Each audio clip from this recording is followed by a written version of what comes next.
आप सभी का स्वागत है। जैसा कि आपको पता है कि सूचना सहायक लगभग आपके 2734 पोस्ट पे आपके सूचना सहायक की वैकेंसी आने वाली है। अक्टूबर के अंदर अंदर आपको 99% चांस है आपको नोटिफिकेशन देखने को मिल जाएगा कि आपका सूचना सहायक जो 2734 पोस्टों के लिए आने वाली है उसका नोटिफिकेशन आपको मिल जाएगा। अब सबसे बड़ी जो दो चीज़ जो सबके मन में डाउट चल रही है, एक तो एजुकेशन क्वालिफिकेशन और एक कास्ट सर्टिफिकेट।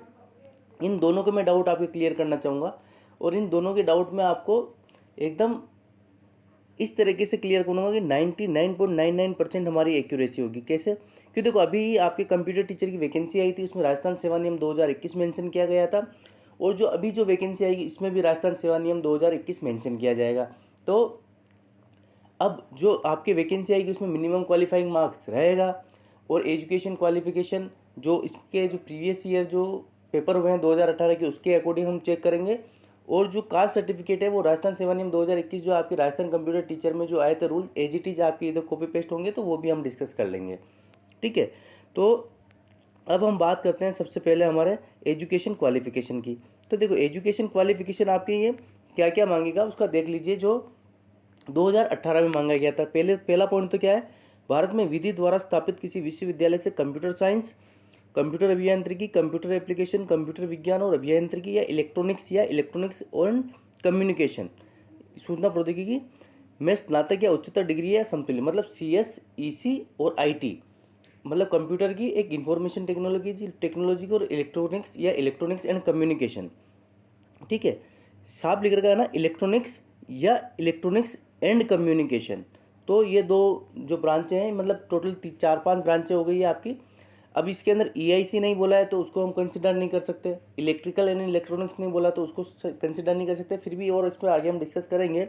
लेकिन हाल फिलहाल जो मोटा मोटी पता चल रहा है, 4 ब्रांचें कौन सी है आपके, 3 ब्रांचें तो स्पेसिफिक कौन सी, CS, IT और EC, कम से कम ये 3 तो आपके अलाउ होने वाली है। अब अगला टॉपिक देखते हैं। राजस्थान सरकार द्वारा मान्यता प्राप्त किसी पॉलिटेक्निक संस्था से कंप्यूटर एप्लीकेशन में पोस्ट पॉलिटेक्निक डिप्लोमा या कंप्यूटर साइंस और अभियांत्रिकी कंप्यूटर एप्लीकेशन सूचना प्रौद्योगिकी 3 वर्षीय डिप्लोमा या उसके समतुल्य, मतलब यहाँ डिप्लोमा वाले जो कैंडिडेट है वो भी आपके एलिजिबल रहेंगे, CS और IT वाले। कंप्यूटर टीचर में ये, कंप्यूटर इंस्ट्रक्टर में ये एप्लीकेबल नहीं थे, लेकिन यहाँ ये एलिजिबल बिल्कुल होंगे आपके जो डिप्लोमा वाले थे वो बच्चे। डिप्लोमा मतलब पॉलिटेक्निक जिसको आप बोल सकते हो। अब क्या है, भारत में विधि द्वारा स्थापित किसी विश्वविद्यालय से स्नातक, साथ में भारत में विधि द्वारा स्थापित विश्वविद्यालय से या सरकार द्वारा मान्यता प्राप्त किसी संस्था से कंप्यूटर विज्ञान, कंप्यूटर एप्लीकेशन सूचना प्रौद्योगिकी में डिप्लोमा या उसके समतुल्य। तो अब देखो, पॉलिटेक्निक के अलावा आपने अगर CSIT में कोई डिप्लोमा कर रखा है तो वो भी एलिजिबल होगा, किसी दूसरे स्टेट से या कहीं से भी आपने कर रखा हो तो वो एलिजिबल होगा। साथ में O लेवल और ये सब आपको पता है, PGDCA जो भी है, जो सब ये चीज़ें। और क्या बोला है कि हिंदी और इंग्लिश में 20 शब्द प्रति मिनट टंकण की गति, तो ये आपको वहाँ करना पड़ेगा। और 20 शब्द प्रति मिनट ऐसा कोई हार्ड एंड फास्ट नहीं है, आप इजीली कर लोगे अगर आप महीने 1.5 महीने की भी प्रैक्टिस करके जाते हो। अब एक जो सबसे बड़ी चीज़ आ रही है वो क्या आ रही है कि एजुकेशन क्वालिफिकेशन में अभी बहुत सारे बच्चे ऐसे हैं जिनके पास नहीं है। कंप्यूटर टीचर के टाइम भी क्या हुआ था कि बहुत सारे बच्चों ने जो PGDCA की थी वो आनंद फानन में की थी PGDCA। तो अभी भी ये क्रेज चल गया, जैसे ही वो आपके 11,000 का सुना है ना अभी 2-3 दिन पहले, तो सबके दिमाग में ये आ रहा है कि हम को कंप्यूटर में कोई डिप्लोमा लेना है या PGDCA करनी है, हमने ग्रेजुएशन करने की कर रखी है, PGDCA हमको करनी है। तो देखो उसके लिए सीधी सी बात है, मैं आपको सीधा सा हिंट दे देता हूँ कि आपकी जो एजुकेशन क्वालिफिकेशन है ना, ये आपके कंप्लीट होनी चाहिए। कब तक? ये आपके कंप्लीट होनी चाहिए एग्ज़ाम डेट से पहले पहले। ठीक है, ये कंप्लीट होनी चाहिए आपके एग्ज़ाम डेट से पहले पहले। अब मान लीजिए आपके अक्टूबर में नोटिफिकेशन आता है तो आपके फरवरी मार्च तक आपके एग्ज़ाम करा दिया जाएगा। ये श्योरिटी है, अगर अक्टूबर में एग्ज़ाम आ जाता है तो आपके फरवरी मार्च में ये लगभग आपके एग्ज़ाम होना तय है। तो तब तक आपके एजुकेशन क्वालिफिकेशन आपके कंप्लीट हो जानी चाहिए। अब ये आप पे डिपेंड करता है, जहाँ से आप बात करेंगे वहाँ पे डिपेंड करता है कि क्या आपको इतनी जल्दी डिग्री मिल सकती है या नहीं मिल सकती।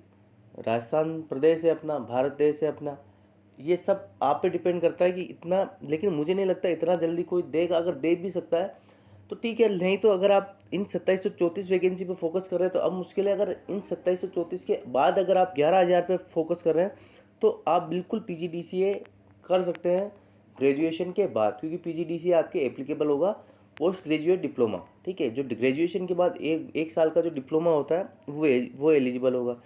अब दूसरी बात आती है हमारे कास्ट सर्टिफिकेट की, ठीक है। कास्ट सर्टिफिकेट की हमारे बात आती है, तो कास्ट सर्टिफिकेट में क्या होगा, देखो कास्ट सर्टिफिकेट के लिए मैं आपको खुल के बता देता हूँ कि कास्ट सर्टिफिकेट EWS और OBC, ठीक है, EWS और OBC, ये जो दो कैटेगरीज है, इनके देखो अगर OBC में अगर आप क्रीमी लेयर में आते हो तो साइड में रखिए, नॉन क्रीमी लेयर की बात करेंगे, OBC नॉन क्रीमी लेयर और EWS, इन दोनों में अब जो वैलिडिटी है वो कब की हो गई है, 3 ईयर की। लेकिन ये होना कब का चाहिए, तो आपके जो ऑनलाइन एप्लीकेशन की डेट होगी, जब आप फॉर्म आवेदन की अंतिम तिथि, ठीक है लिख देता हूँ, आवेदन की अंतिम तिथि से पहले पहले, आवेदन की अंतिम तिथि, आवेदन की अंतिम तिथि से पहले पहले का होना चाहिए आपके सर्टिफिकेट। और कब का होना चाहिए, आवेदन से पहले का। ये EWS और OBC दोनों आपके कब के वैलिड, 3 साल के लिए वैलिड होते हैं।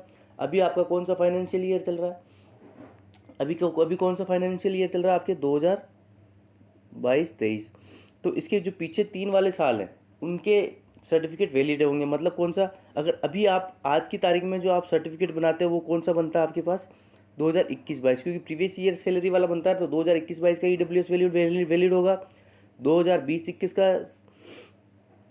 का भी EWS और OBC आपके वैलिड होगा। अगर पिछले 2 सालों में अगर आपने बना रखा है तो कोई दिक्कत नहीं है, आपका यहाँ आपका वैलिड होगा, क्योंकि 2 साल और ये तीसरा साल, ठीक है। तो इसके 1 साल पहले का और वैलिड हो जाएगा, तो ये आपके वैलिड होंगे। लेकिन फिर भी अगर आपके पास 2 या 3 साल पुराना है तो मेरी आपसे ये गुजारिश है कि आप नया बनवा लीजिए, ठीक है। 2-3 साल पुराना है तो नया बनवा लीजिए, कोई लंबा इशू नहीं आता। 2 गजेटेड अफसर के साइन होते हैं, पटवारी के साइन होते हैं, इससे ज़्यादा और कुछ नहीं करवाना आपको। 4-5-7-8 दिन की हेडक होती है और बन जाएगा। तो नया बनवा लो, इसमें कोई इशू नहीं है। और नया भी आपको इसी फाइनेंशियल ईयर में, मतलब अभी से ही बनवाना स्टार्ट कर दो, अभी बनवा लो, ताकि आपके अक्टूबर में जब वैकेंसी आए, जब आप फॉर्म अप्लाई करने लगो तो आपको दिक्कत नहीं हो, उस टाइम तक आपके पास सर्टिफिकेट वो अवेलेबल हो। तो ये चीज़ हो गई। रही बात आपके ST और SC की, तो ST और SC में तो ज़िंदगी में एक बार बनता है, ठीक है। ST और SC में कास्ट सर्टिफिकेट एक बार ही बनता है।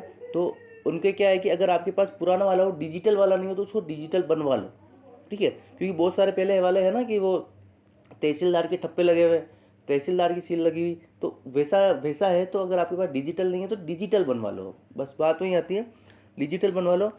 OBC EWS पुराने हैं, इस साल बना हुआ नहीं है तो भी नया बनवा लो, मेरी मानना तो ये होगा। बाकी आपका एफिडेविट पे काम चल जाएगा, अगर 1-2 साल पुराना है तो कोई दिक्कत नहीं आएगी। लेकिन मैं यही कहूँगा कि नया बनवा लो, क्यों अपने फोकट में अपन ये लास्ट में फिर आप देखो अभी खर्चा करोगे आप, वो भी वही चीज़। लास्ट में जब आप 50 रुपये के स्टाम्प पे एफिडेविट बनवा के जाओगे तो भी वही खर्चा। तो इससे अच्छा तो अभी बनवा लो ना, क्यों फालतू में बाद में हम एफिडेविट का जोड़ लें डॉक्यूमेंट वेरिफिकेशन के टाइम।